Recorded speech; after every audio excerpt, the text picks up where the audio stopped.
Hi guys, it's Chris from Airwindows. Welcome to my nightmare. YouTube broke everything. Nothing worked as I tried to start up. I had to do everything up from scratch. So that's awesome. But even though they broke everything and everything's broken forever, I have a whole pile of new stuff to fool with and a tempo chart that I just showed people. And we will do what we can. Honestly, I have a bunch of things I'm experimenting with, and I'm on for an hour and 46 minutes because Patreon's doing so well that I'm actually doing a couple of extra minutes there. So we shall see. I don't know whether you can hear me. Hey, Bo. Hard to say. Again, YouTube broke everything. So I'm late and unstable and surrounded by a pile of new crap which isn't necessarily working.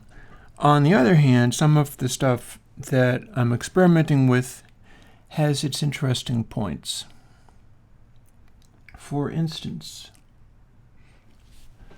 I'm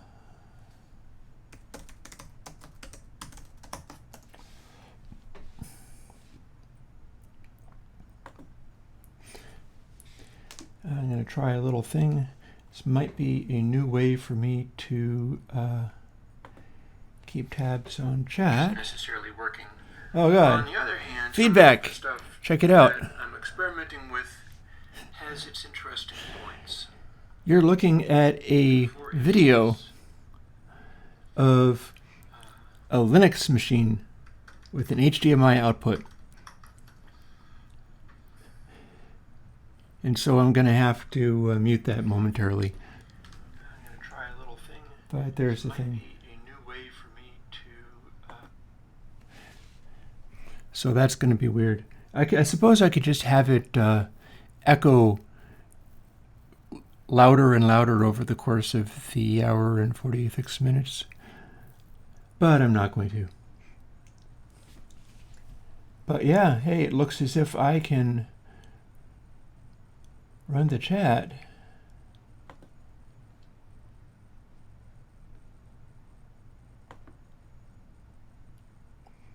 Meaning that I have a new way of showing that. Oh hey, I wonder if I can full screen it. That'd be amusing.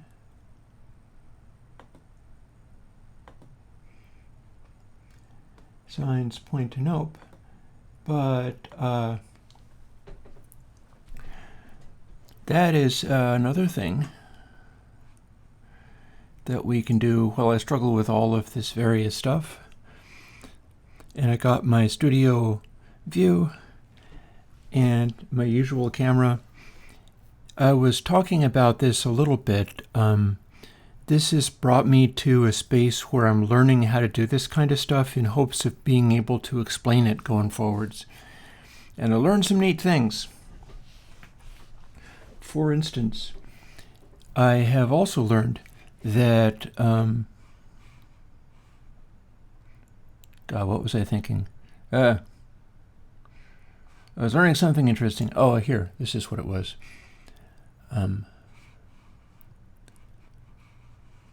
Get this, if I set this up, right? And know what I'm doing, which I don't because this is all kind of new to me. But check this out.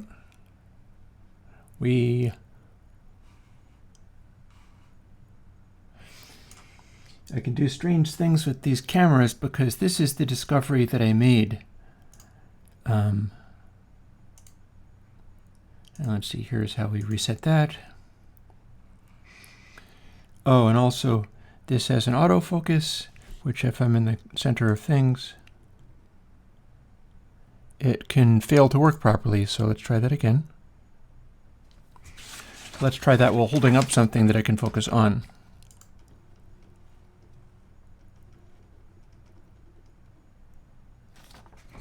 All right, that's better.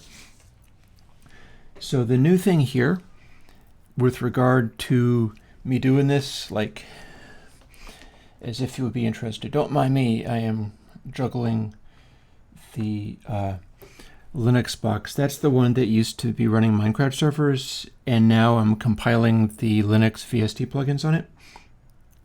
But it's also capable of running a new enough version of Firefox that I can see the chat on a different computer, or indeed open it onto a HDMI output, meaning that I could also do other stuff if I can program it in Linux on that output, or indeed do funny things like there's that, but I can also put a tiny picture-in-picture, kind of like I was doing in OBS, but this is being done in the switcher. This is all happening in an ATEM mini switcher. And the ATEM mini switcher, if I remember correctly, is like under $300.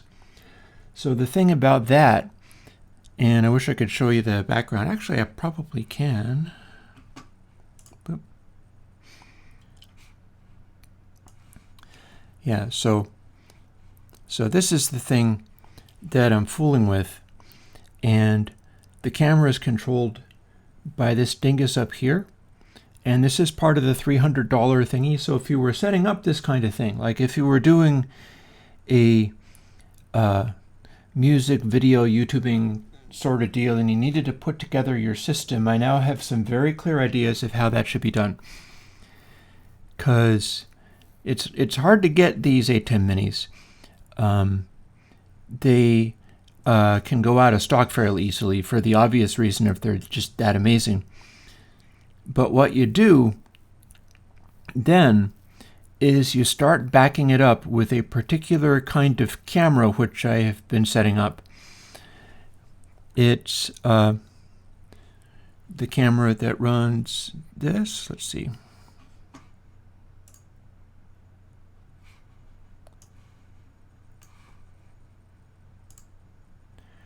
Don't mind me figuring out what I'm doing. It wasn't supposed to do that.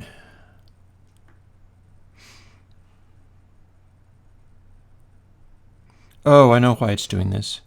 Boop.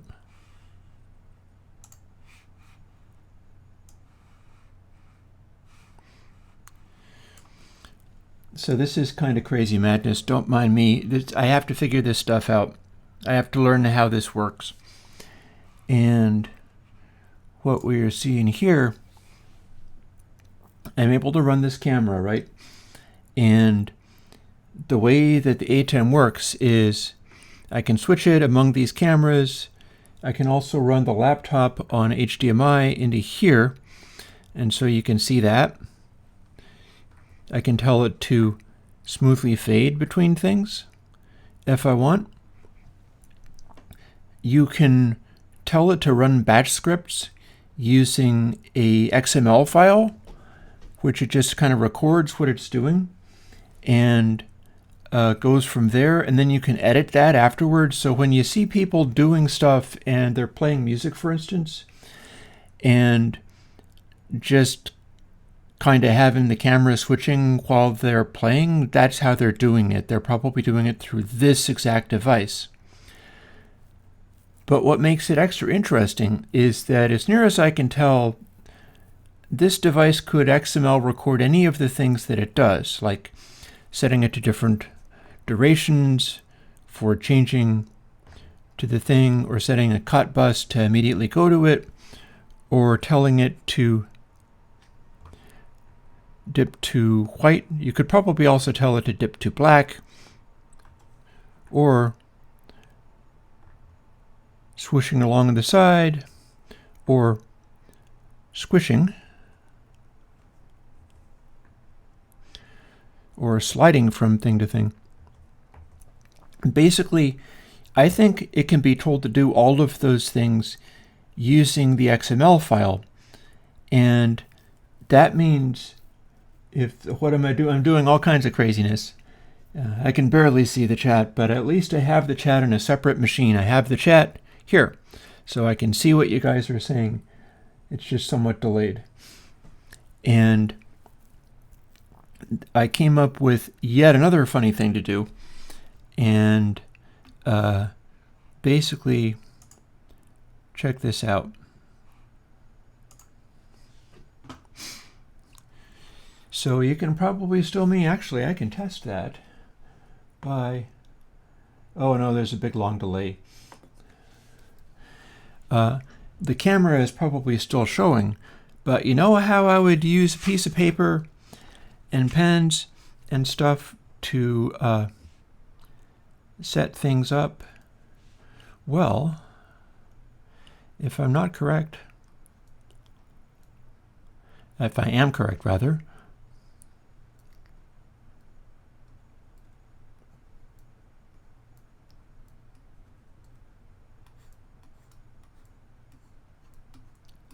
isn't that cool?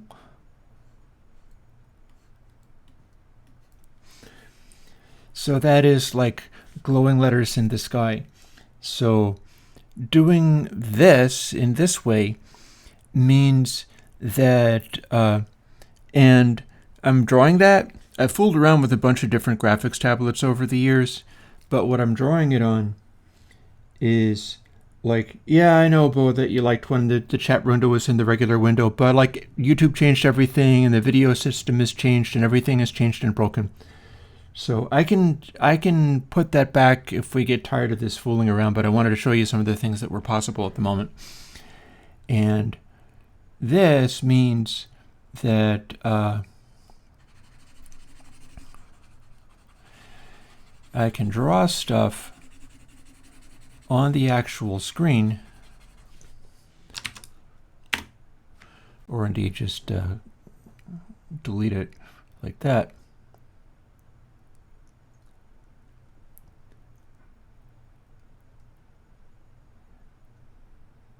And that means if I need to draw illustrations and things, mind you, this is somewhat cumbersome.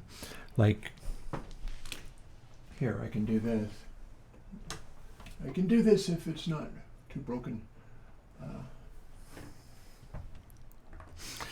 So this is what everything looks like at the moment. This is my screen, and what it's looking like is I can see the chat on this little laptop here. This is the Linux box that I got from my brother Dan when he discarded it. And it's what I used to run the Minecraft server on, and now it's compiling plugins for me. And it's also capable, it has an HDMI output built right in, so that's going straight into the switcher. This is the switcher. This is the important thing. And it is relatively cheap compared to a bunch of this other stuff. And that's important because if you're building a whole system and need to expand it bit by bit, like you're trying to be a YouTuber or doing something in video, and so what you need to do is be able to start putting stuff on screen, going on YouTube and streaming it. Well, you can use OBS, which is what I am using, and actually, come to think of it, I wonder what this is looking like. Oh, it's looking kind of, yeah, it's looking weird. I was wondering whether I was still getting green screen on that screen, because the way things are, I can draw a circle on that, and then it's going to make this glowing luminous circle on the screen. And I know the color correction is all screwed up. That's because I haven't learned to use it yet. I need time to learn all of these things. But I will walk you through it as I do it, because I feel like people who are watching me and following the art, you're probably people who want to do things. You're probably people who want to do stuff and make stuff happen. And yeah, I've seen the delay, but that just drew a lovely white thing, all perfectly anti-aliased and stuff, on the screen for me. And I can disappear it like that. And so this is all running off of the ATEM Mini. that's actually sitting over a hole in this desk on little supports made out of aluminum lincane material, the aluminum stuff that I was building things out of, so that there's a little bit of airflow going under it. And it's doing this switching. And I got the laptop for, oh, by the way, I should tell you some of the more interesting things about this, because I was in the process of explaining what I was doing, like how this works. And this is what you normally don't see, because I normally don't have this pointed literally at this place, but this is how you set up a video studio that's more or less commercial grade quality, and I'll tell you how it's done. Firstly, that bright light is a, here, let me grab a comparable one.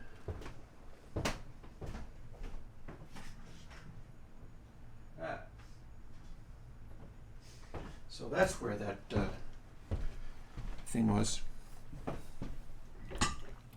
That bright light is a thing like this.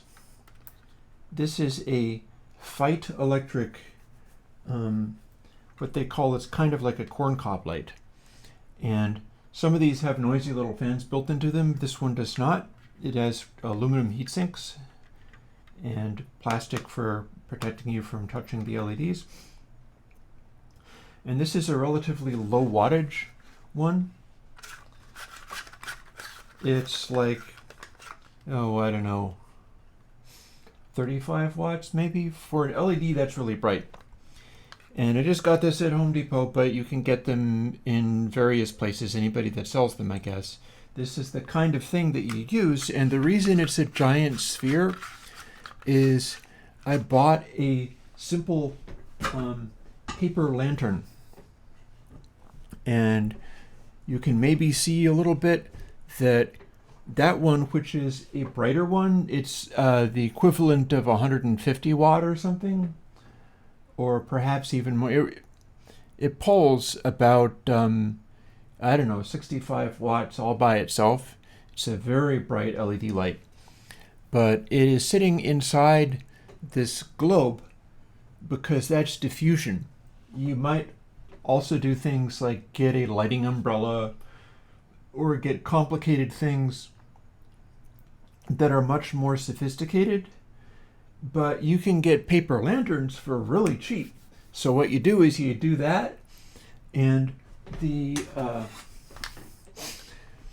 light will get hot, but it won't get crazy hot. It's not like an incandescent, so it's not going to set fire to the paper lantern, and you can use aluminum tape, like aluminum duct sealing tape. Hey, Andy. To tape the metal wires that hold the paper lantern open to the edges of the bulb, and then screw it in. And I'll show you. Going back here, it's kind of a little wobbly. And if I shut it off, it's way darker. And then this is on a cheap light fixture thingy. It's one of those work light things. And this is a simple microphone stand. And it's got a sort of microphone clip for somewhat larger mics, which is enough to fit onto this and hold it in place. And that's also part of how the whole thing works, is the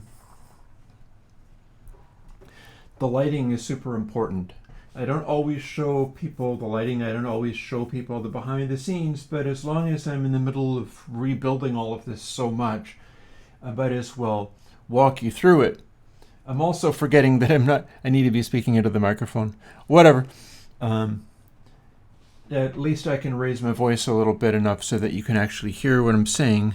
And I do seem to have set up the mic. I was trying to figure out whether I had screwed up the mic gain completely, but no, I don't think so. So this is part of the equation of setting up this kind of thing for anybody who's interested in doing that. But another part of the equation is being able to assemble the pieces that you need without necessarily screwing up by getting like all the wrong things and then having to juggle and shuffle them and stuff. I feel like it would be helpful for people who need to do this to be able to do it bit by bit from the word go. So my advice going into that is, firstly, you're going to want to deal with Blackmagic, and that is for the reason of you can base stuff off of the switcher and then do, firstly, an amazing amount of stuff using that, but then also, if you get the right kinds of cameras, which I did not get at first, and I'm going to have to be remedying that, is you can control the cameras from the computer and script them and automate them in really useful ways.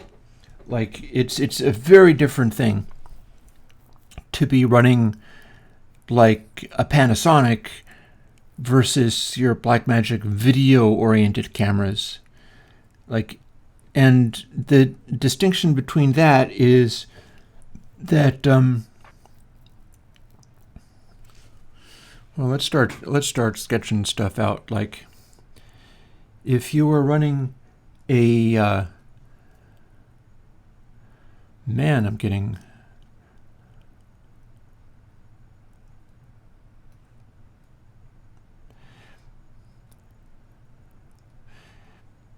a digital SLR for vlogging type purposes or photography. You can get those, but it's going to be somewhat more expensive than getting the kind of video cameras that can be controlled from this switcher that does all the useful things for running a YouTuber grade video studio and doing that kind of stuff, which is part of what I've been building all this time. So basically, and I'm not sure if it's actually any point in me sketching these things. I also feel like I'm getting a lot of lag, and I'm not really quite sure why that would be. It's probably because I'm running the software control. So let me boop out of there. Oop.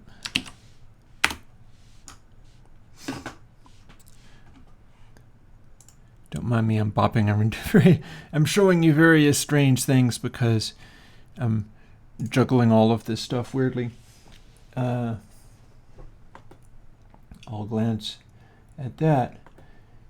Again, when I show you things like the ATEM software control, one of the things you're seeing in that is a I want to say Blackmagic, but it's not the DaVinci Resolve style color correction unit. That's more sophisticated than OBS has to offer, and I've been doing all of this stuff with OBS lookup tables, LUTs, and I can still do those, but I'm interested in what I can get out of doing that kind of stuff through the switcher, through this ATEM mini switcher, and telling the cameras to do that on the camera, because the particular camera that I am switching over to is the Blackmagic Pocket Cinema Camera 4K. There's an original one which is just Blackmagic Pocket Cinema Camera, which is probably cheaper if you can find them. And a Cinema Camera 4K is completely capable of doing all of this YouTube grade stuff and a little bit more. And then there is a Pocket Cinema Camera 6K, and that's more expensive. But the 4K, that is actually a little bit cheaper than the GH5 that I got, because all of the vloggers and people were really into that. Like, oh, this is the best, and it's a digital SLR, but it's really very video focused and stuff. Well, I think the Pocket Cinema camera kind of stomps it in a number of ways, but more importantly, even if it didn't, and I think it's kind of beating, because the thing about the Lumix, the GH5, is it does all the things.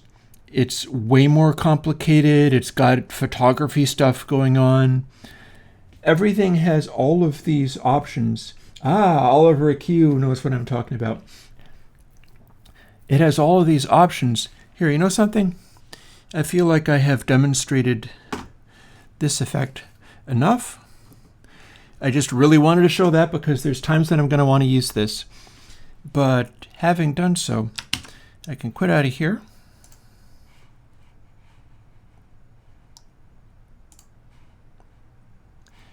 And tell you what, let's set up our old... Oh God, now what's happened? QA for chat has been screwed up. Don't mind me, gotta fix this. So, transform. It's hours working on this kind of stuff. It can be very troublesome. So reset transform, and that is correct. And the other thing that I had was QA with green screen, which is capturing the computer screen, but also the computer screen was showing a graphics program called Clip Studio Paint with just a bright pure green background of the paper, and that is kind of handy there. So let me see. Firstly, let me get some of this sorted. Let's pop out chat. I'm really not sure why everything is different and screwed up. It's blowing my mind a little bit. But I should be able to...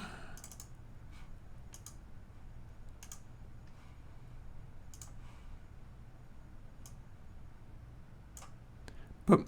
There you go. There you are. You've got chat back.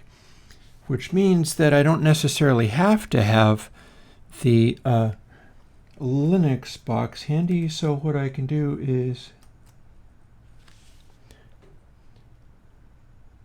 Control Q, close those. That's the Linux desktop, so if I was running stuff on this, I'd be able to show that.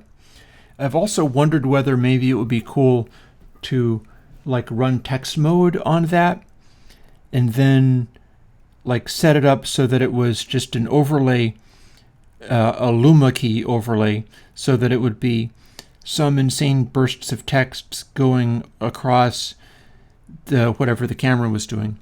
But enough about that. Let's put the camera back. And we will go for a little over an hour back into a more normal mode. Oh, except for I could do this. Hang on. Again, with this new setup, using these Blackmagic cameras that plug into the A10 Mini, and it's just the HDMI, but they can talk back and forth using the HDMI. So what I can do is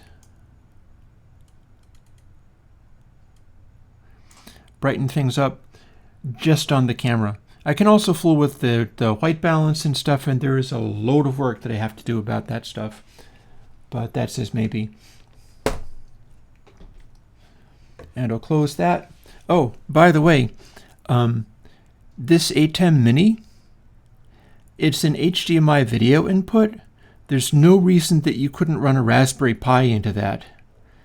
So anything that can be done on a Raspberry Pi that makes stuff appear on the screen, you don't necessarily even have to have the screen for the Raspberry Pi. And those suckers are cheap as anything. So, like, this has me a little bit lit up as far as this stuff is concerned, because there is so much going on. There is so much possible. Now, the thing that gets me a little bit down about this camera control, I just brightened it, but I don't know how these controls work. The DaVinci controls, they have like lift and gamma and gain and these things. And I figured out that some of it is like, I'm guessing that the control I was looking at is a aperture. And having run that, I can quit the software again.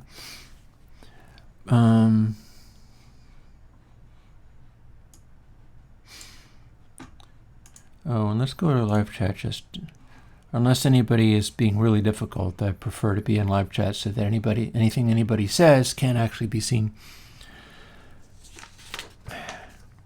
So yeah, that is my take on that at the moment. Is the amount of stuff you can do with this funky. Oh, look, it looks different now that I've closed it. Weird. Boop. The amount of stuff that you can do with this little A10 Mini that you can see my hand fiddling with, both directly on it as a video switcher, like being able to reach out here while I'm talking and do stuff is super handy, but also being able to automate it and being able to plug anything that talks HDMI. And oh yeah, here I can grab one.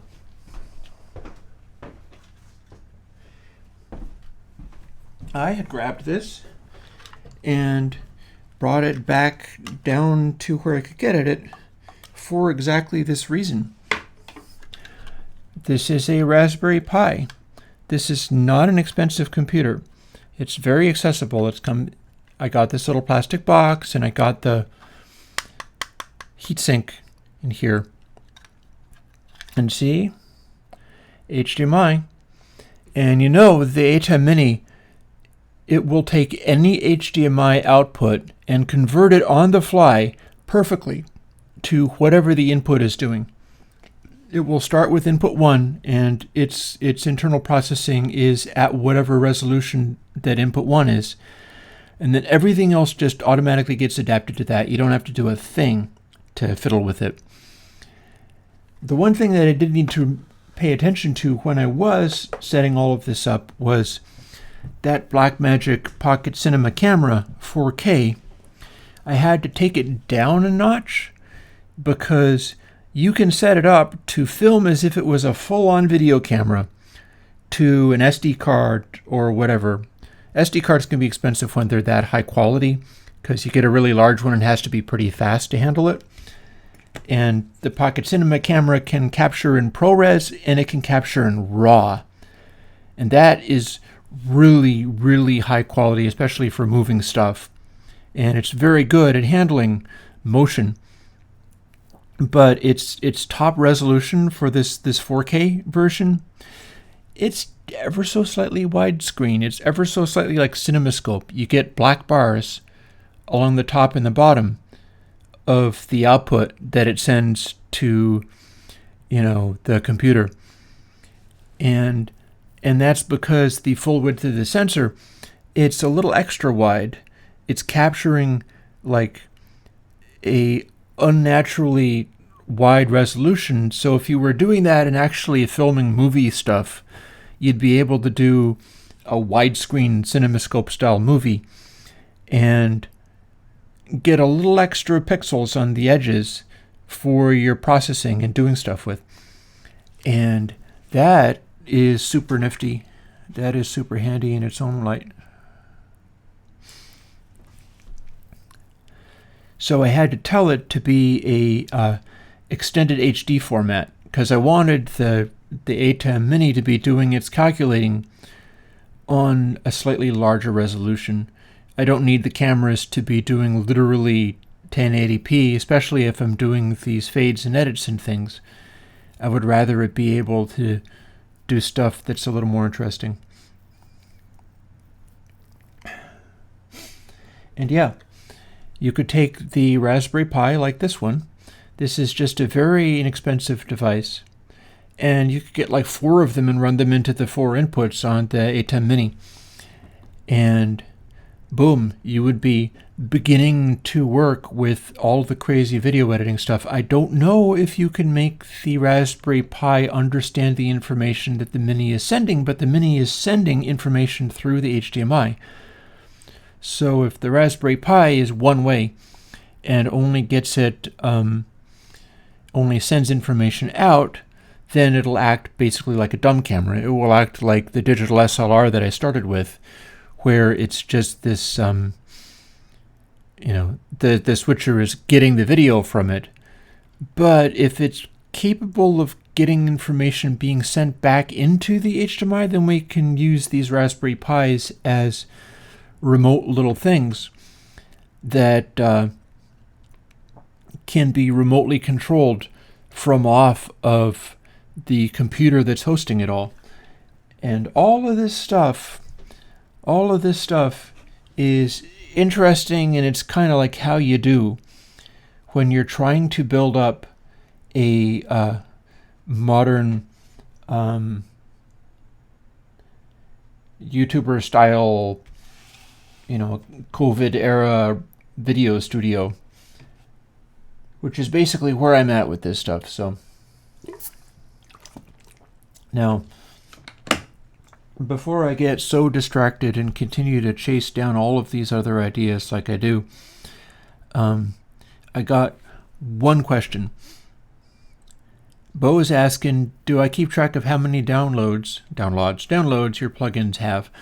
I can do pretty good proofreading, so I will catch your mistakes. Care to share some of those numbers? I don't have the actual numbers, but I can tell you a number of things. I gotta go for the pull this off of a corkboard that I have way over here.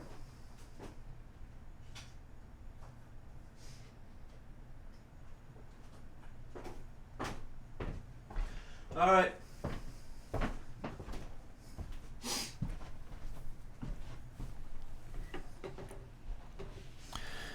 So I do have some information, although it's not numbers per se, although sometimes some of it is, come to think of it.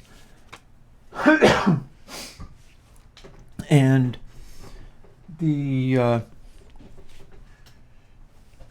don't mind me, I'm looking around being like, what else do I have around here that has an HDMI output? I have the laptop that I develop on, but that appears to be a mini DisplayPort, which I could translate to HDMI. If anybody wants to see me code and watch my screen while I do it, that would work. I also have this. This is a cast-off G3 PowerBook, and I grabbed it because I was going to see what kinds of things it has on it. It does not have even a DisplayPort output, but it does have digital ins and outs on the audio, which is fancier than current stuff. Although, wait, hang on. So that's a USB, and that's a something or other. Oh God, Apple Desktop Bus. It'll take an ADB mouse. That's hilarious.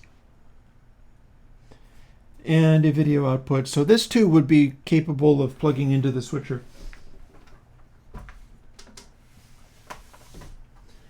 And yeah, you can accumulate stuff like that fairly easily if you know where to look.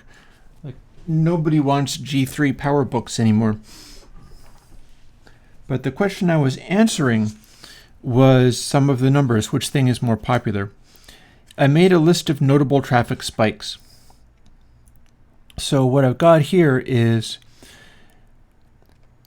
and I'm tempted to draw this on the screen, but I'm not going to. We're back in old school. We're back where it's like, yeah, there's just the little live chat thing, and that's it. I'd like to make more fancy visual displays, but again, that's a lot of work. I have to put in a lot of work even to get this stuff plugged in and hooked up, much less learn it and start using it effectively. So you have the old school, literally window in Chromium, and that's how you show on the screen. So biggest traffic spike was DS. After that, Ditherbox, strangely enough. I think that's one of the reasons why I'm still doing dithers now and continuing to work on them. After that, PD Console, and then Console 5. So consoles are also popular. After that is Linux, which actually the Raspberry Pi would qualify too. So let's open this and wake it up. Why did my screen change? That's dumb. I not understand. nor do I understand how to use this crazy device. Yeah, so, yeah, that is the Linux desktop, and it is, you can't see any of it because it's being dumb.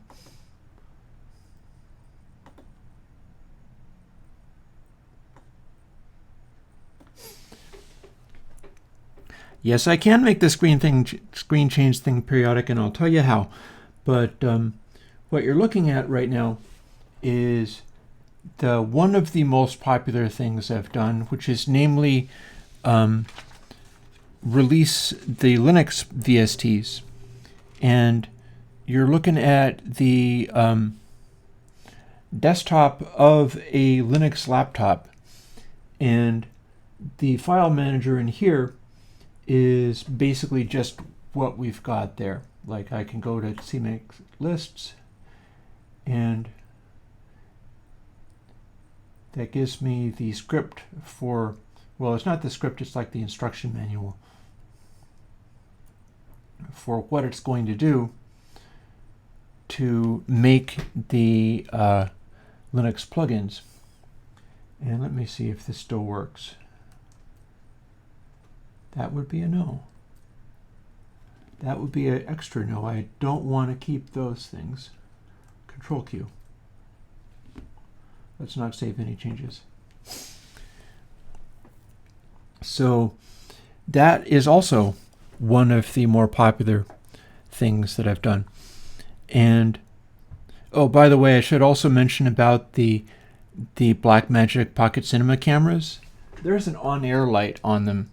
So if I switch over to like this one, then there's a red light that shows on the camera simply because I have it enabled. This is very much video studio type stuff, and it's cool as hell. And your digital SLRs that are more expensive and do really good photography, they don't have that. So I am all about this new type of camera, which is just a tiny bit cheaper than your digital SLRs, but oh my God, is it good for this stuff. It's just bonkers how much better it is for this kind of thing. And my hope is that once I get this stuff sorted and know what I'm doing and all that, then I can start doing like soldering on my desk here and having dedicated cameras set up for the various purposes that I'll be using. But let me continue. So, after the consoles, Linux is the next most popular traffic spike as far as what people were interested in, which pleases me. I like that. After that, noise, believe it or not. And after that, 2Tape 5. And then Transdesk and BaseKit were also very popular. They were also big traffic spikes. But that is not the only thing. I actually have cities information. And one of the things there is numbers of hits on the website from various places. By far, the biggest city for me is London. I should go there. London, 4,456 hits over the particular time that I checked this out. After that, roughly equal at around 1,800, LA, New York, and Berlin, which I love. I'm a big fan of Berlin techno, so I'm like, oh hell yeah, I like that. After that, Stockholm, and then in the little under 1,000, you got Sydney, Australia, Helsinki, Melbourne, Paris, Hamburg, and Beijing. I think it's interesting that Chinese users are using my plugins. That's what they're there for.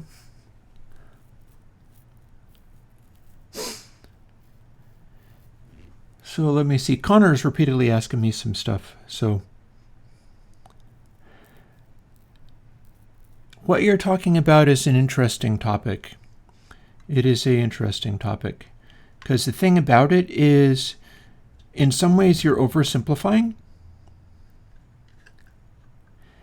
And I guess in some ways you're undersimplifying, but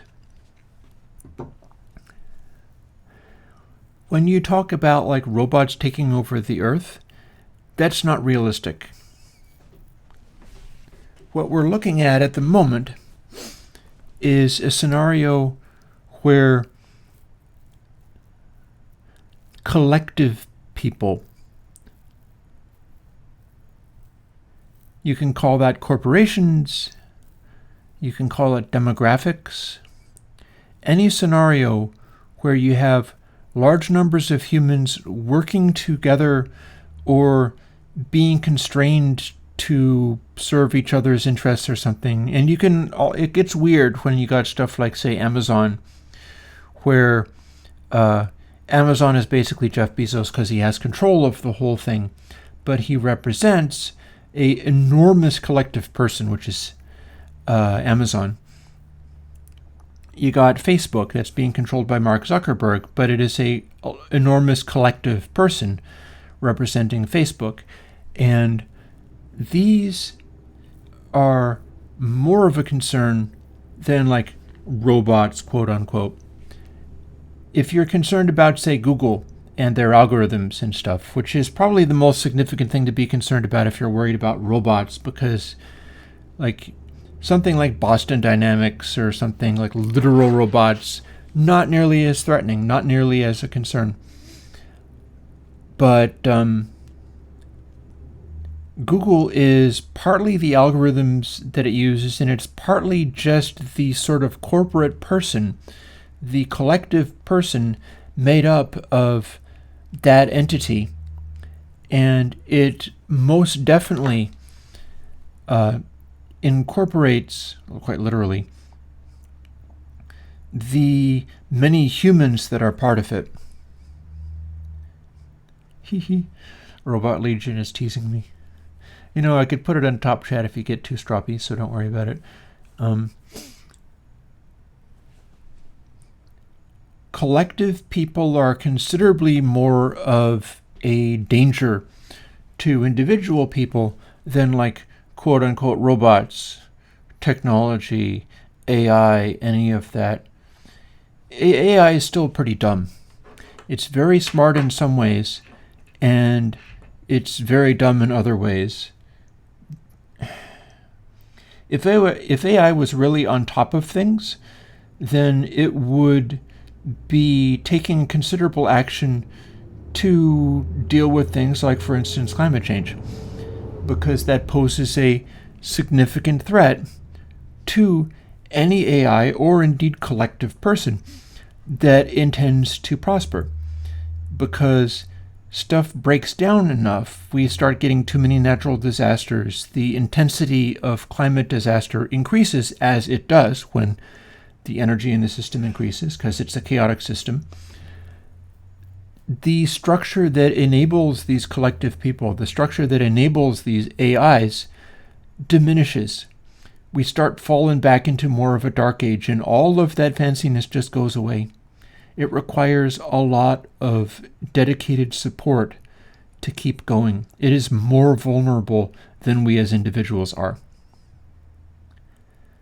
All that stuff is completely dependent upon us as individuals continuing to thrive enough to be able to basically pay for it, to be able to support it, to be able to continue to enable it and help it. And so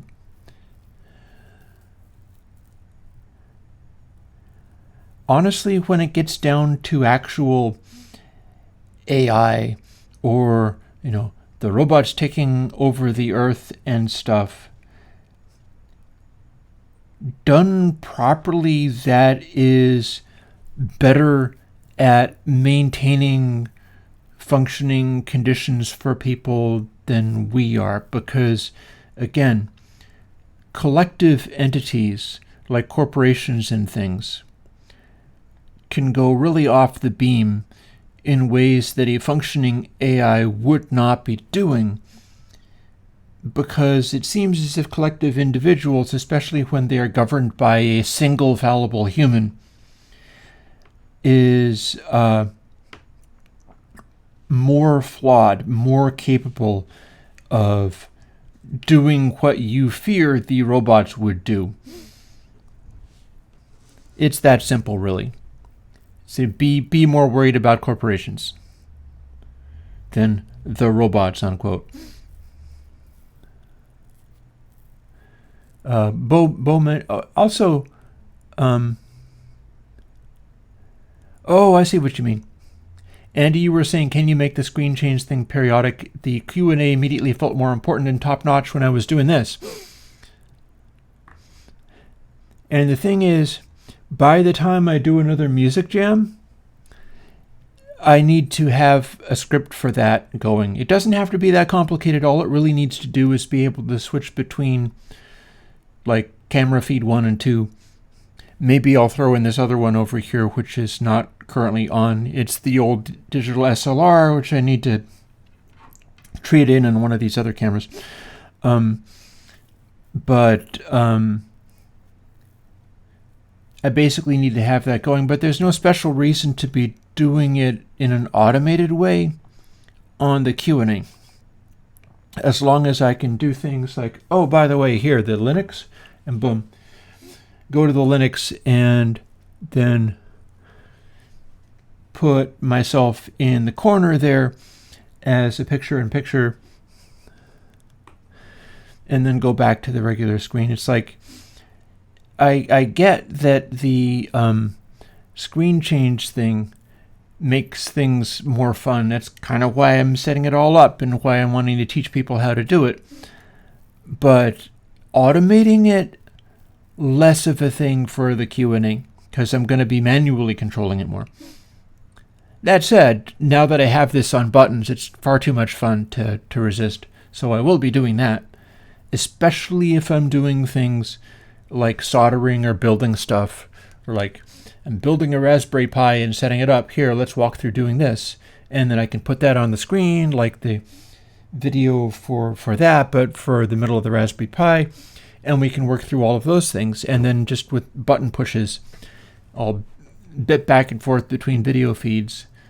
It seems great fun. I am looking forward to that part. But I don't want to automate that on these things. I'd rather manually do that on plugin posts and Q&A and set up the automatic back and forth for when I'm doing the music thing, which I need to get back into doing.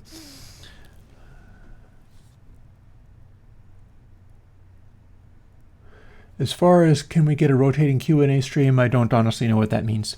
I didn't really figure it out when you said it, so you'll have to explain again. Jangus1 has a quick question and has followed it up a little bit with other observations.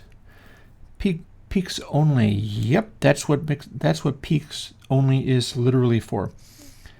So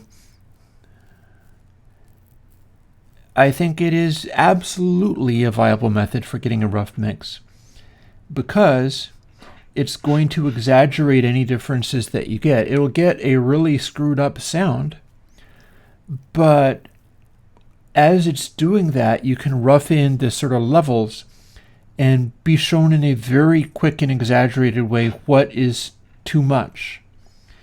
And that's across frequency balance, that's across everything. So I would say no special pitfalls other than it's not giving you fine details. It's not really giving you any sense of what things actually sound like. So if like the flavor of your guitar tone needs some delicate EQing or whatever, you're going to completely fail to get that.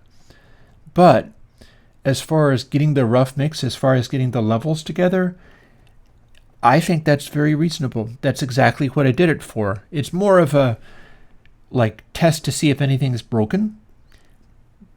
I don't see why it wouldn't work. Go ahead, give it a shot. Come back and tell me how you did, because that's the thing, is that particular mode of listening, I hadn't really thought of it, but it really should work as a quick monitoring tool, a throw together a rough mix tool. You basically don't worry too much about EQ and just set your levels. get the levels so that they're not terrible with that, and then switch it off, and you'll probably be off and running. I think it would work. I think it would work. And yeah, Nojo, if you want to use the sound of peaks only and percussive stuff, then put it on a bus, or put it run on a stereo track, and it's not necessarily. I wouldn't say that was good. I think that it's not good, but you could. Nothing's stopping you. So Andy is saying, can you do an EQ cheat sheet? No. I don't think that's irrelevant. I'm not even quite sure what you mean as far as EQ cheat sheet is concerned. But I do know it's not a relevant concept. Because the thing about it is, if I'm understanding what you mean, if I'm understanding what you're talking about, oh, I just thought of something funny. Give me a second. Chris is playing on the live stream.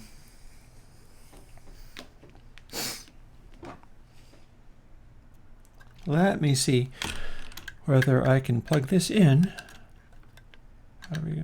Power. There we go.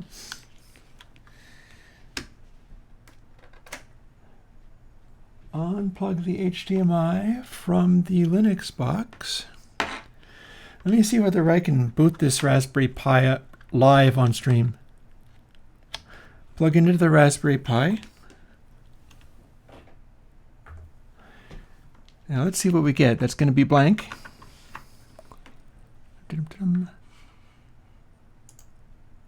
Hee hee, it works. Get a load of this. Check it out. Check it out. Booting a Raspberry Pi live on stream. I can't control it. I don't have any peripherals plugged into it.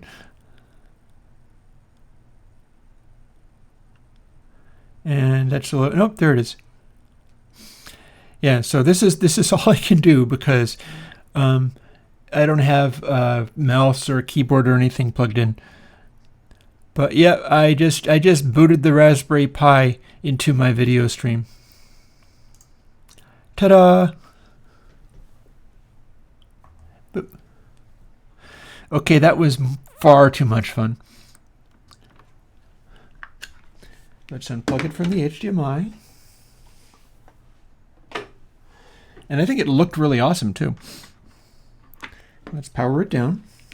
Yep. That was live booting a Raspberry Pi into the A10 Mini. Yay. So Super Pulver Toast Boy has a quick question, which is top 3 of your plugins. I have no idea what you mean. That might be another non-question. That might be another question that is like, that actually doesn't make any sense. Because it's like, for sales? Well, I don't sell them. For popularity and traffic spikes, I already talked about that. Dithers are popular because I've always done that. DS was popular. Console variations are popular. But as far as, I mean, it depends, because it's like, it's really not a relevant question unless I know what you're trying to do. None of them exist other than in terms of what you're trying to do with them. And that's the only thing that matters. So it's all going to be deeply personalized. For some people, like some variation on console might be the thing that they want. For other people, they don't give a crap about that, but they love capacitor or capacitor 2. And, you know, as far as what my personal top 3 is, it's still a non-question. But I can tell you ones that I'm fond of. As far as actually using to do stuff with, and remember, I do the music that I make in live streams, which I'll be getting back into when I have all of my ducks in a row and have figured this stuff out. That's basically all done analog, or as much of it as possible is done analog as I possibly can, because that's my reference. I keep in touch with what I'm able to get out of an analog studio because it governs how I run the plugins and what I make them do. But yeah, as far as working stuff with plugins, I am very fond of monitoring. Monitoring is the one where it has all these ways of checking out audio and showing you things that you wouldn't otherwise hear. I do like Capacitor and Capacitor 2 as far as just being a sort of filtering type plugin with its own kind of sound. I like Biquad 1/2, which is a simple biquad filter, but it's interleaved, which nobody else does because it's a weird thing to do. And I think that has a pleasing sound to it. There are a variety of ones like that. Like, as far as toning down digital excessiveness, acceleration is a killer result. So that's a 3 right there, at least.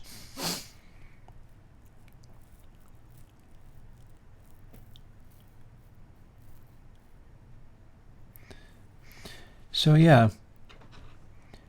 Oh, keep asking millions of questions. It's only 12:04, and I promised I would go until 12:46, because it's tied to how the Patreon is doing, and that ebbs and flows. Some weeks it's better, some weeks it's worse. But at the moment, it's kind of on an uptick, so I'm committing a little more time to the streams, and that means a ton of cues is all to the good. Please do ask them.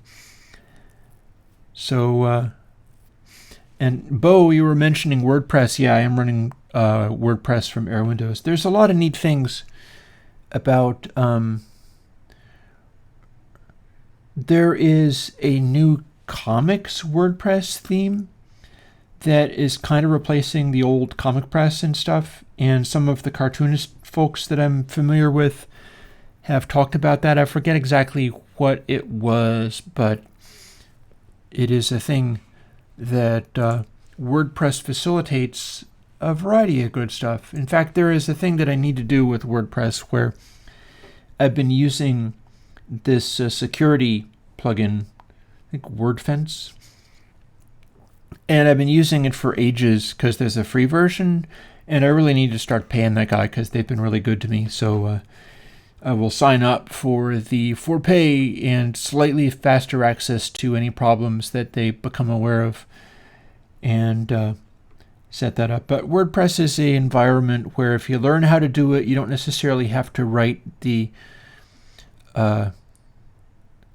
code for the website.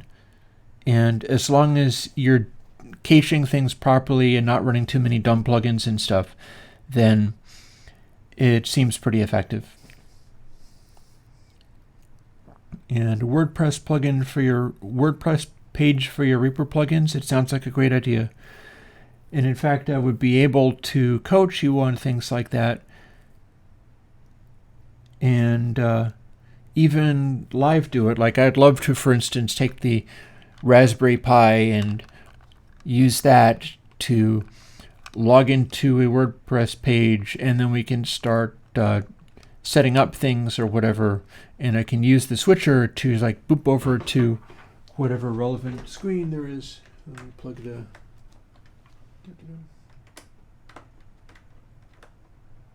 No, you are the. I assume you. No, you were not the HDMI plug. You are. Boop over to that, and be typing out whatever I'd need to do in order to demonstrate the things I was talking about. So yeah, but getting back to Genghis 1.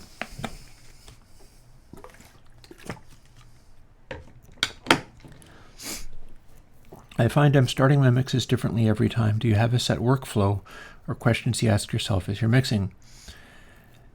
Well, there's a number of things I've learned about all this. And it's not really how I'm starting things. And bear in mind, I'm doing a lot of that in an analog board.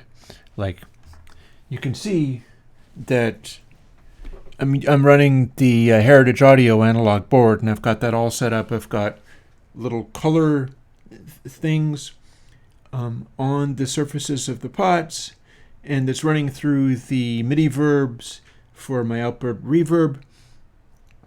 And this is actually amplifying the reverb at this time. And I'm doing that stuff like that. But I certainly don't start with that. Not that there are any really controls on it. It is a very, very simple mixer. But I certainly don't start with stuff like that by turning up like the bass or a guitar and then just going from there. The workflow I would recommend regarding this sort of thing is never treat single tracks before combining. That's really important. Never do stuff in solo. Always go for it all at once. That's the end result. That's what you're shooting for, and it is extremely important and easily overlooked, and some of people's dumbest behaviors in the modern day are all tied in to thinking that they can isolate a single thing and then put Oak Sound Soothe on it or whatever. I'm always griping about Soothe. But this idea that okay, now we have to isolate the piano and make it sound like the most perfect piano it can be is the most terrible thing imaginable. Because generally, if you are working on stuff and you're trying to make a mix, that mix is a composite part of... It's like if you're trying to make a person by assembling head and body and arms and legs and hands and feet, but you're trying to assemble each of those pieces out of its entire little tiny person. My arm is an entire person, and then my hand is an entire person off of the entire person that is the arm, and it becomes a complete mess. If you're building a mix, the stuff that you have, if you solo it, you probably should have it in such a way that the stuff that you solo sounds wrong as soloed, because it needs to be functioning as part of a larger whole. And if you broke off a piece of it, it shouldn't feel whole all by itself. It should feel like a broken off piece.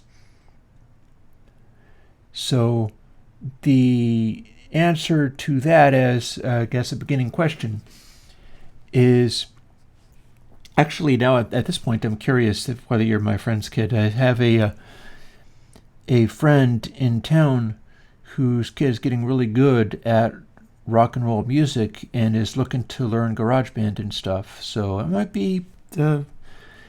have a visitor. More than welcome. But yeah,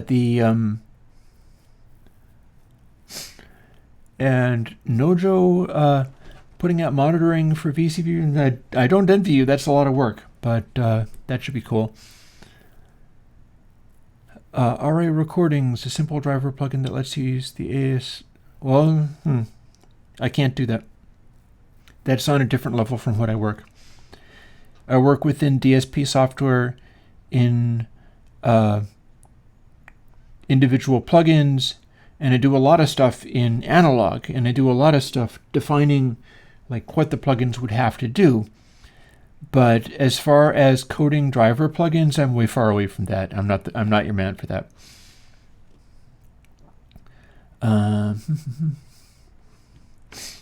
Yeah, EQ cheat sheets is a disaster because think about it. Listen to some Peter Gabriel recordings. I don't think I ever did the Evergreens podcast on the Peter Gabriel albums. I had talked about maybe doing that. It's been months now since I've done any of those. There's no time. But you listen to stuff like that and find that there are astonishing, amazing, memorable tracks in which if you isolated a particular sound, it would be all screwed up and wrong. And it is not the sound that you would use for another track in that way. But it is the tone color for that particular place in that mix. And this helps define what a mix could even be. You don't have to go full Brian Eno and be I am reinventing the world of sound with everything that I do. But other people will. And there's times when you need to be able to function on that level in order to keep up. Doing stuff where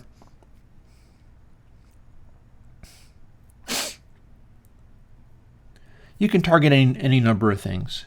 Like you can target like modern post-90s corporate rock or whatever. Target like YouTube car commercial rock or whatever, and it's like, yeah, fine.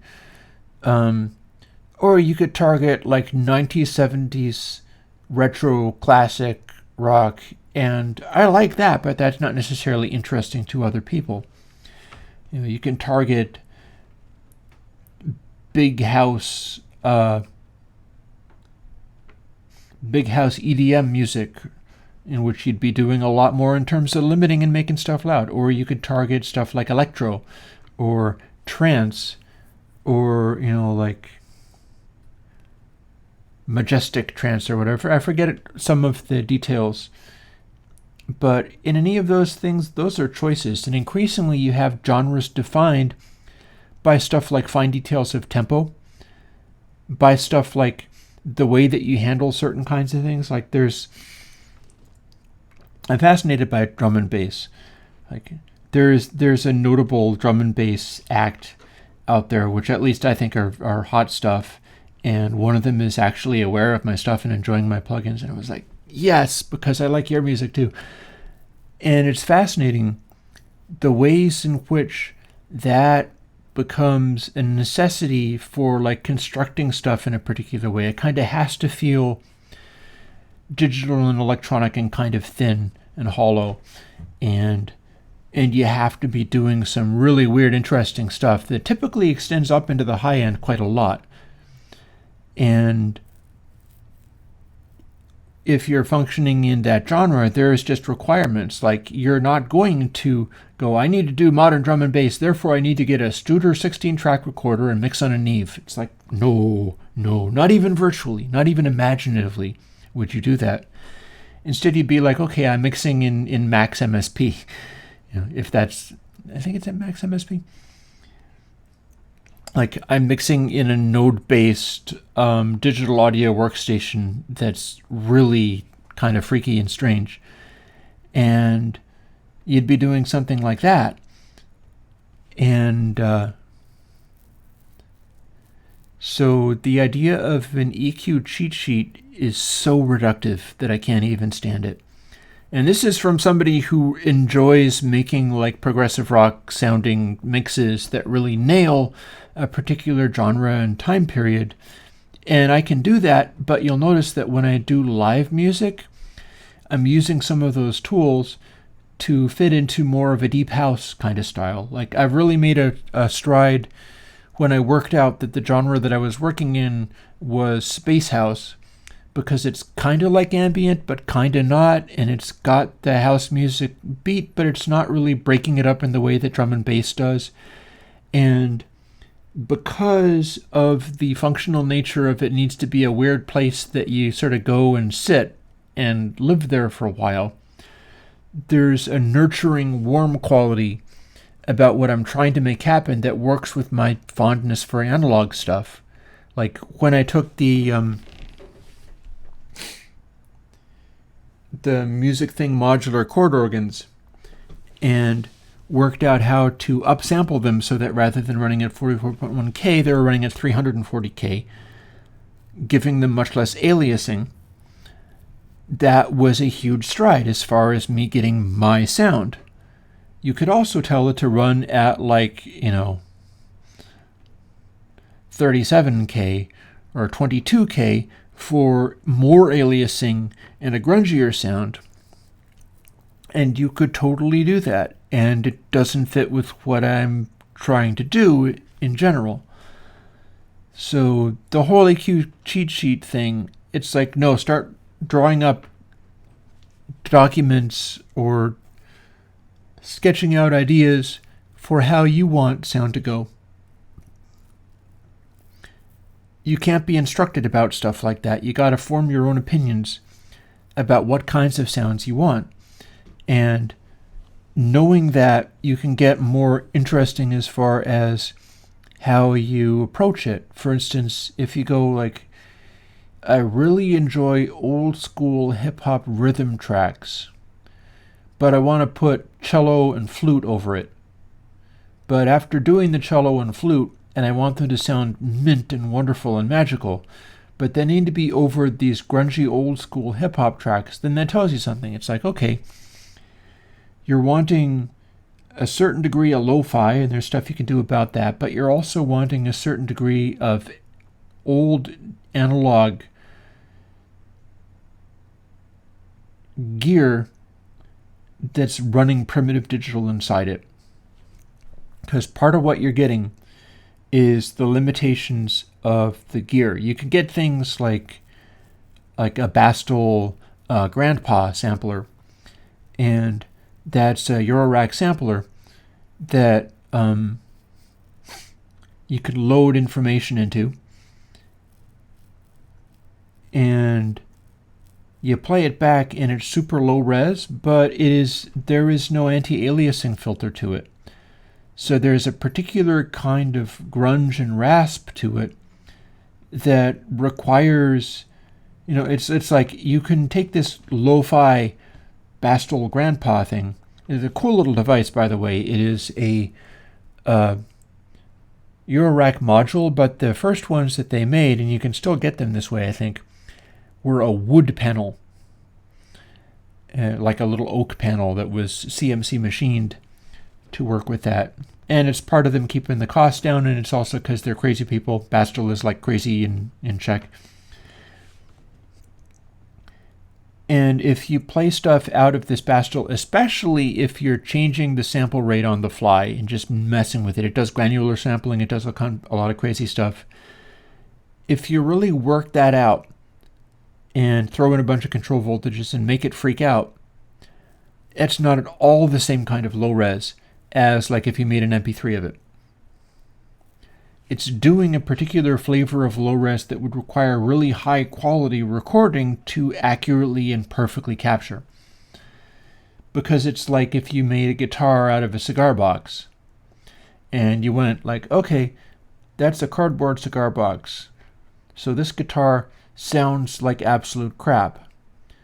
No, it sounds like dull and maybe a little bit like a ukulele or something. It'll be, it's its own sound. It's like with the Rickenbacker. I'm very fond of my Rickenbacker. I'm still like working on getting things together so that I can focus on doing some more songs and things, so that it's not just this one damn track that I'm constantly going back to. There's a number of things that would have to fall into place for me to be able to spend time doing that again. I don't get to spend time on things like that. But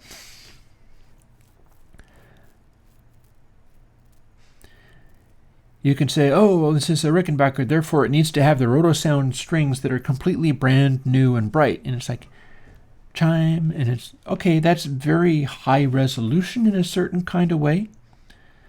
It certainly fits. That's another one of my projects, is I need to finish doing the sampler instrument out of when I had the rotos on that, and then I was going to replace them with the tape wounds that are on it now, knowing that those were going to stay on it for good, and I was just going to run from that, but sampling all of the rotosound stuff, and so I need to make that, and that'll be another, one more thing. But switching over the rec from steel wound rotosounds to nylon tape wounds is not making it lo-fi. It's revoicing it. And a lot of these things are like revoicing them. God, I don't remember how I got onto this. It's 12:22. I should start focusing on more questions. Ove is asking quickly, is there a plugin that does a similar job like ERM multiclock? I have no idea. I don't know what ERM multiclock is, so that's not one that I can answer. Anon's asking, is a slew for low end possible? I don't think so. Slew is about high end. Yeah, I don't understand what that would even be, because slew is about high end audio. It's about the high frequencies.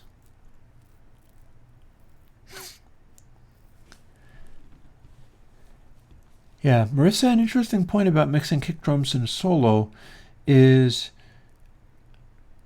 you can get some mileage out of that simply because in modern music, in particular certain genres, the kick drum is meant to stand out so much that you're supposed to be able to hear every little bit of it. The thing is that even in that context, like that specifically means certain genres you're not talking about.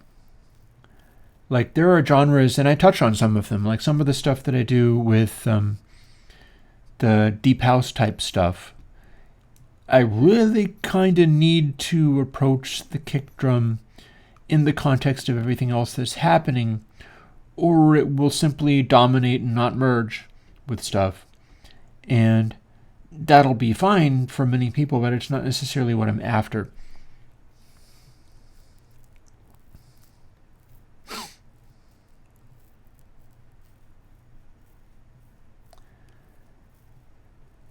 Yeah. So Bobcats has an EQ cheat sheet. Bobcats knows what he's talking about, but it's probably not the kind of cheat sheet I'm thinking about then. He's probably got something else going on, which is not quite what I had in mind. When do you know when you're done recording, sound designing, and move on to mixing? Honestly, I'm not sure there's a distinction. There's a guy I know about. I actually did some work for him many years ago. He currently does a lot of Reaper videos and has been like the Reaper tutorial video guy. Kenny Joya. And I really appreciated some of his ideas as far as when he started getting into explaining his process. It made an impression. I learned from what this guy was doing. He was also in a crowd that included a bunch of more heavyweight mixers and like old school guys with established names and stuff. And I guess ended up getting in enough arguments with them that he kind of just went off and did the Reaper thing.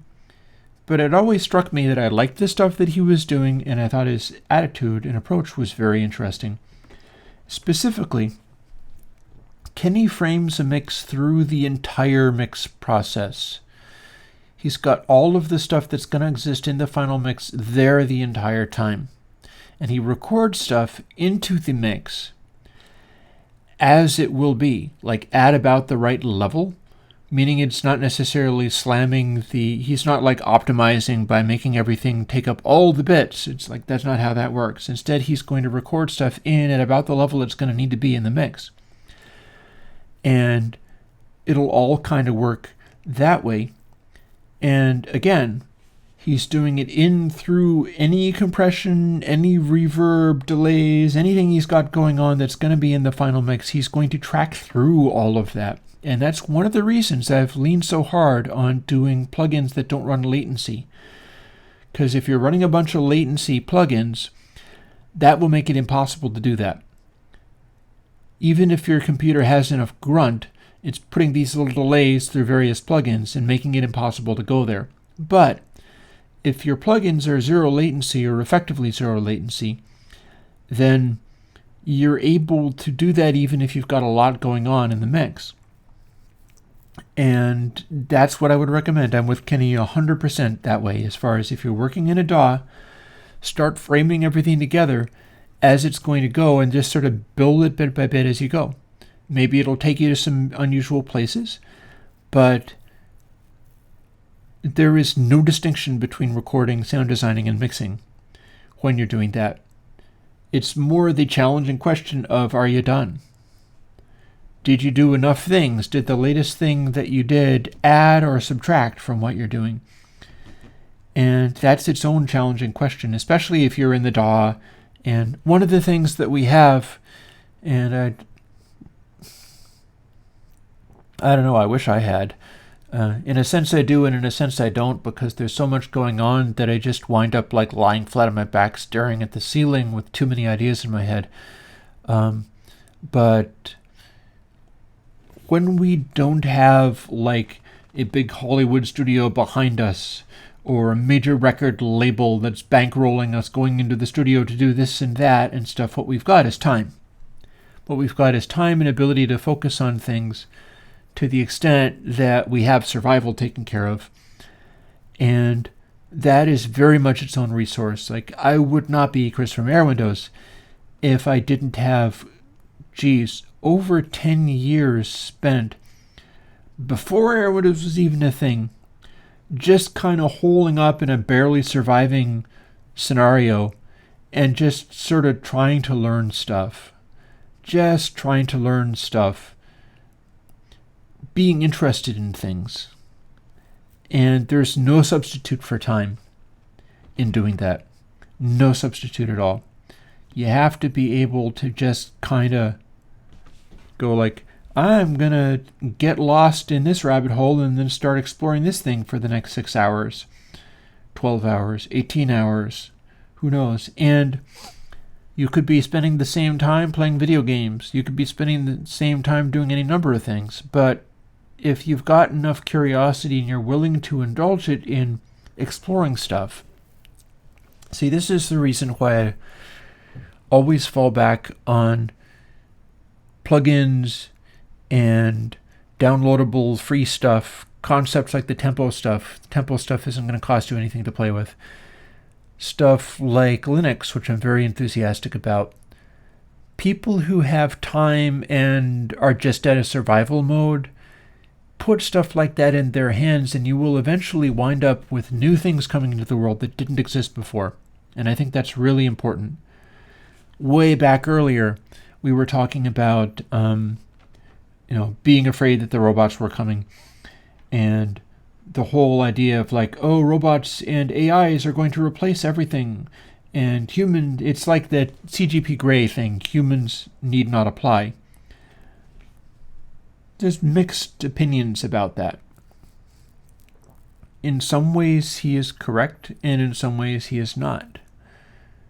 For instance, in terms of people being able to find work, we're in the middle of a climate catastrophe that's very slow moving, so people don't really get it. We will increasingly start seeing more of it as we start getting beat up by extreme weather events, because that's what happens when you amp up the energy in a chaotic system. To fix this will require the extended effort and physical work of large numbers of humans. You ain't going to automate that one. You're not going to automate away major climate disaster. There is no AI that will fix that for you. It's going to require people doing that, and people will be paid to do work doing things like that. We'll use AIs to figure the best things to do. That'll be a very useful way of using that. The robots can help as far as like working out like where do we need to put this or that. But people will be needed to do the actual work of dealing with these things. People will be needed to do the actual work of either building houses after other houses are smashed by climate events, or minding and inventing the robots that build houses more cheaply, because we'll need more cheap and better houses for replacing the ones that get smashed by climate events. All of this stuff, there's a place for everything. And I sincerely and deeply believe in this AI future, the AIs need us as individual humans for that vital sort of random seed. We are needed because our organic brains, which are very complicated and interesting in many ways, can come up with ideas. And you get a large enough population of humans and manage them well enough, and you'll come up with the most amazing, interesting ideas that AIs would really enjoy and appreciate. We don't get supplanted any more than being a human means you get to obliterate all your cells.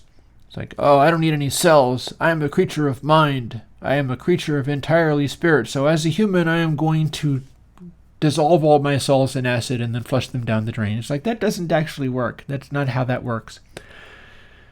Harmoniousness and cooperativeness are more powerful than divisiveness, which is why you have to work so hard to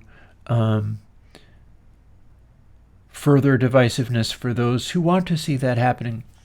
Because there's always lots of people who have a particular agenda in mind as far as wanting divisiveness, wanting chaos, wanting disruption. They have to work at it. We're seeing what happens when people like that work at it really, really, really hard. The natural thing that happens is imperfectly we have cooperation. Imperfectly we have harmoniousness. And there's, light and dark sides to the Force. But getting things as messed up as they are in the middle of 2020 requires a huge amount of effort. That effort has been taken, and it's unnatural. The way things seem to be so incredibly screwed up requires an absurd amount of dirty tricks. And that's something I don't appreciate. I'm not happy with how that's going on.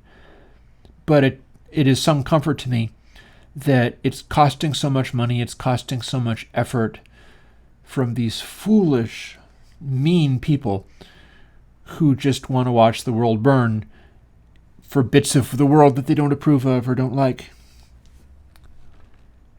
I would like to think that is incredibly wasted effort. I think in the long run it will wind up being wasted effort. They will fail. So yeah. Shablau says, porn keeps on popping up in my window. Help me. Help you put more porn in your window? I don't know if I can do that. I'm not sure what to tell you. Here, run Linux. If you run Linux, porn will stop popping up in your window. There is the file manager for Linux Ubuntu Studio. There you go.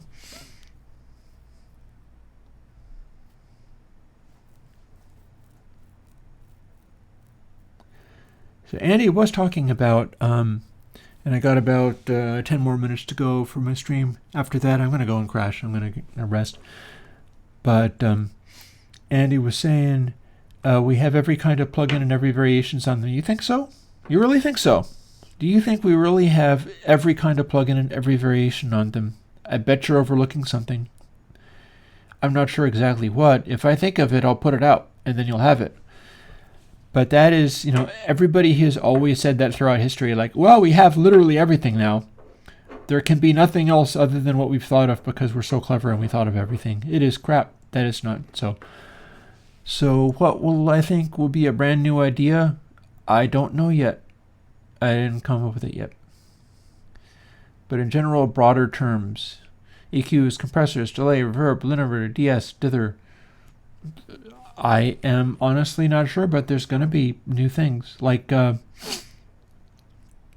reminded of, like, I sometimes talk about Chad, the primary guy in the band Beauty Pill. He is the one that I made the Seriously plugin for, although I need to do another one of those. It's yet another thing I need to do, where it's the Hughes 3D sound, the SRS thing.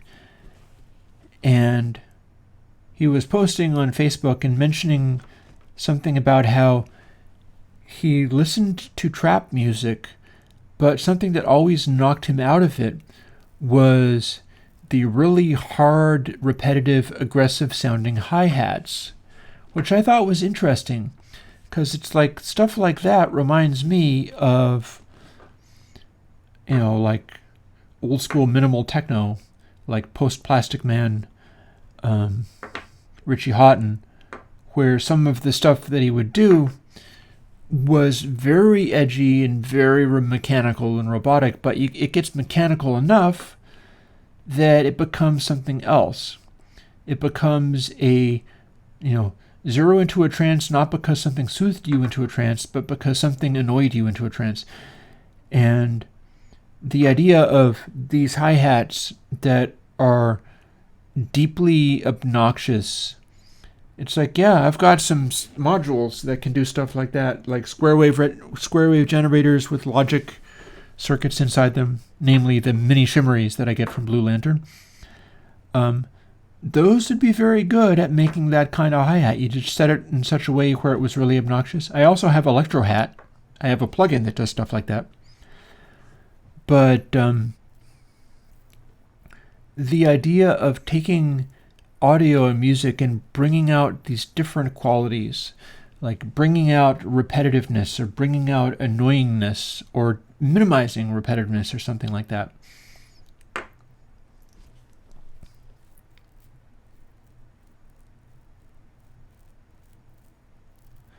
but I don't know what will be brand new because I'm not there yet. If I come up with it, I'll put it out as a plugin. Then you'll have the new thing, and you'll still be asking, well, this is everything, right? There can't be anything new because this is all the things that are possible to have. It always seems like that. It always seems like that, and it's never true.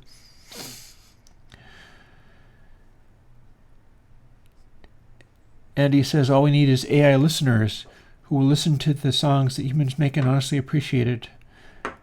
We have AI music makers, I'm pretty sure. Because the thing about it is there's more and more YouTube channels that seem to be like, chill piano music channel. And it's like, okay, I'm listening to this. You certainly nailed some of these concepts. I can put this on for ages. Or, a classic is like Chilled Cow. That would be the channel for lo-fi chill out hip hop. And that is not necessarily AI generated, but it could easily be. Because it's like, okay, here's how we install certain kinds of beats. This is the general tonal center where the beat needs to stay. This is how grunged out or bit crushed lo-fi that needs to be. This is the kind of melodic content that we put. This is where that melodic content leads, which is always nowhere. This gets into what I'm trying to do with the music stuff. That if I'm lucky this week, I'll be able to get that rolling again. And there may not be anybody listening to it, but that doesn't matter quite as much because I'm getting better at figuring out where I'm trying to put it. And I figure if I'm able to define that correctly, then the right people will find it. I've not been doing that because I've been calling it things like techno, which it's not. Trance, which it's not. And the thing about it is I'm somewhat influenced by Eno. I'm somewhat influenced by the Chilled Cow radio station, where the concept is not so much I will make a techno track. I will make a trance track. I will make a banger. I will make this track where you listen to it and it's like, wow, that's electronic music. I like the sounds and it really did the thing. That's never been what I was about. So I have to define that, build it into what it is that I'm conveying to people. I have to communicate what it actually is that I'm about, and I can't mislead. And that's why I settled on Space House, because the idea is that becomes a concept of this is like the Chilled Cow thing. You dial into this during the time that it's going, and I just kind of get it going and start interacting with it. Like maybe I'll play along with it, but it's jamming, and it will go to different places that I don't know. And it won't necessarily come back again. It's Space House. It does its electronic house music, has the correct sounds of that. I've been zeroing on that as well. And it will continue, but it won't really be repetitive in quite the same way as something minimal, because it'll be just repetitive enough that you're not lost. But then maybe you are a little bit lost because it'll continually be throwing these weird twists, and some of them you will understand and some of them you will not. And the whole point is that you get to go on that journey with that thing. It's like when I would put on like a Mother's Invention record, you put on something like Lumpy Gravy or Burnt Weenie Sandwich or something like that. Stuff where Zappa intended it as a movie for the mind and was working with like his late 60s collaborators rather than arranging every little bit of it super perfectly. And in doing that, there would be enough variety, enough weird stuff going on that it would catch your interest, but it wouldn't really go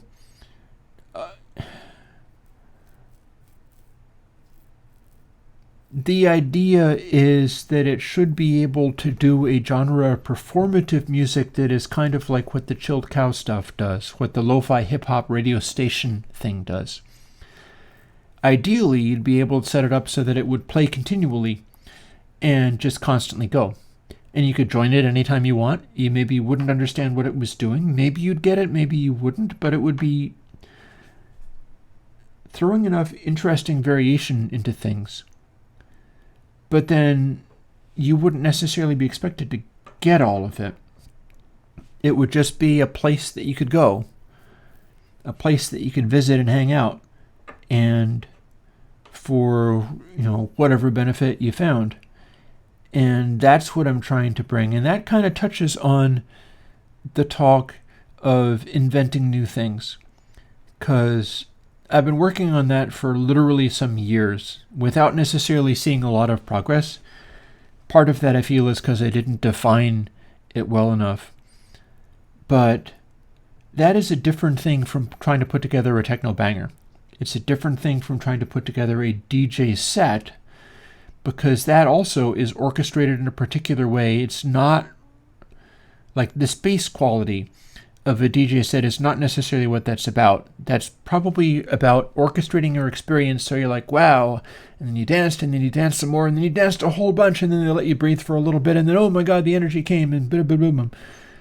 Taking you through this very formulaic experience rather than a more exploratory experience that you don't necessarily know where you're going or what's going to happen.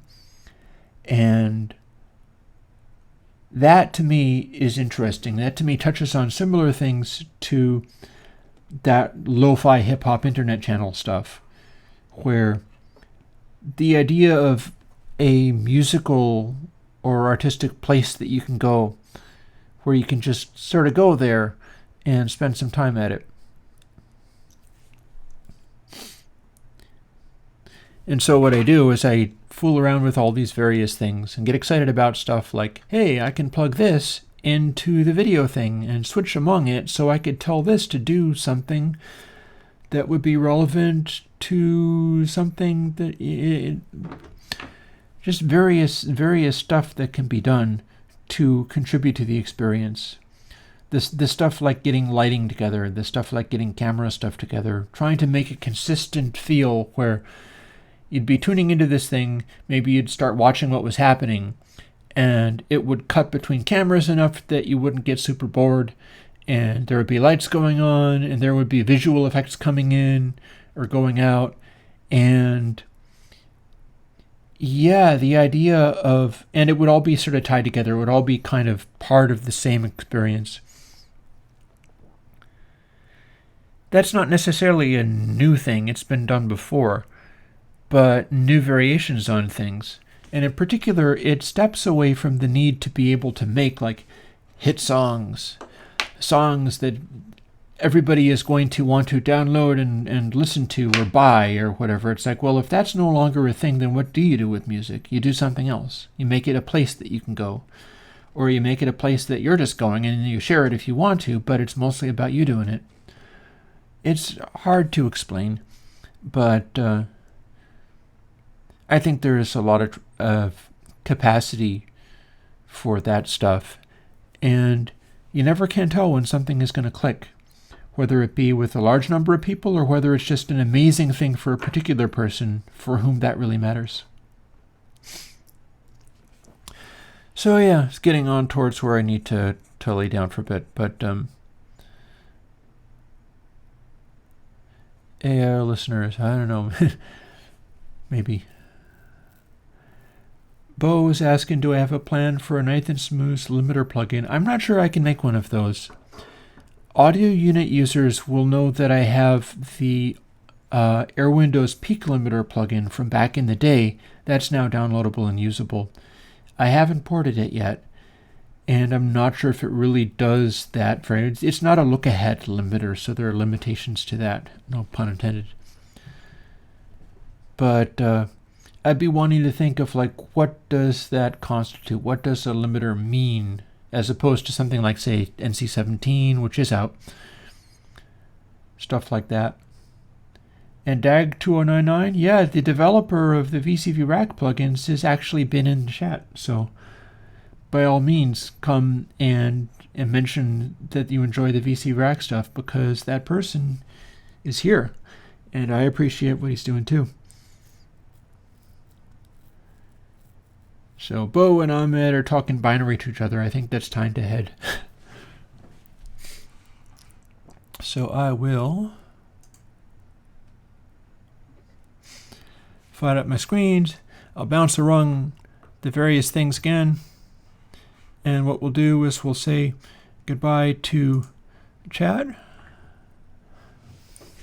And I'll say goodbye to you all on the new camera that is going to be pointed more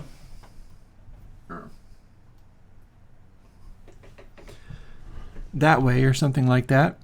It's another view of things. And I will wish you all a good evening. I will say this. I had more fun than usual doing this Q&A session, what with being able to hit all the buttons and like plug a Raspberry Pi in, bring it up on screen and stuff. That was more fun than usual. I feel like that's going to lead towards me doing this kind of thing more often, and some people were asking for that. So we'll see how that develops, but that's the direction this is going, and the extent to which I'm learning about all of that kind of stuff, that will go in that direction as well. So I will bid you good night and hit the special fade to black button on the A10 Mini, and bye-bye.